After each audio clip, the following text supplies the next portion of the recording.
2019 நம்ம பார்த்தோம்னா, இதே கிரவுண்ட்ல ஹெடிங்லி கிரவுண்ட்ல Australia versus England Ashes series நடக்குது. அதுல ஃபர்ஸ்ட் இன்னிங்ஸ்ல இங்கிலாந்து வந்து ஒரு 60 ரன்னுக்கு ஆல் அவுட் ஆயிடுவாங்க. அதுக்கப்புறம் ஆமா. ஆஸ்திரேலியா பேட்டிங் பிடிச்சு ஒரு 356 59 டார்கெட் செட் பண்ணுவாங்க. ஆமா.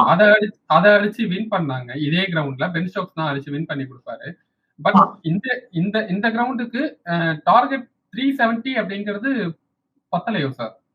370 நல்ல டார்கெட். பட் இந்தியா போலிங் வீக்னஸ்னால நம்ம வந்து 370 வந்து 70-30% சான்சஸ் சொல்ல வேண்டிய தருணத்தை நம்ம வந்து 55-45 கொடுத்ததே நம்ம இந்தியா மேல இருக்க ஒரு பேட்ரியாட்டிசம் தான். நான் இதை எதிர்பார்த்தேன், ஓரளவுக்கு எதிர்பார்த்தேன். பட் எப்படி வந்து ரொம்ப பேட் பர்ஃபார்மன்ஸா இருக்கும்னு எதிர்பார்க்கல, அவ்வளவுதான். இது போலிங் வந்து நம்ம நிறைய கரெக்ட் பண்ண வேண்டியது நிறைய இருக்கு. இன்னைக்கு பிரசீத் கிருஷ்ணா 2 விக்கெட் எடுத்து கொடுத்தாரு, தவிர எவ்வளவு ரன் கொடுத்தாரு பாருங்க. ஓவருக்கு ஓவர் எப்படியான ஒரு மினிமம் ஒரு பவுண்டரி கொடுத்துறாரு. முகமது சிராஜ் கான்ட்ரிபியூட் பண்ணல, ரவீந்திர ஜடேஜா கான்ட்ரிபியூட் பண்ணல, பும்ரா இன்னைக்கு வந்து கொஞ்சம் ஷைன் பண்ணல. அவர் என்ன ரீசன் தெரியல. அவர் ஸ்டெடியா போட்டாரு. அவர் வந்து குறை சொல்ல முடியாது. ஒரு இன்னிங்ஸ்ல 5 விக்கெட் எடுத்து கொடுத்திருக்காரு, 25 ஓவர் போட்டிருக்காரு.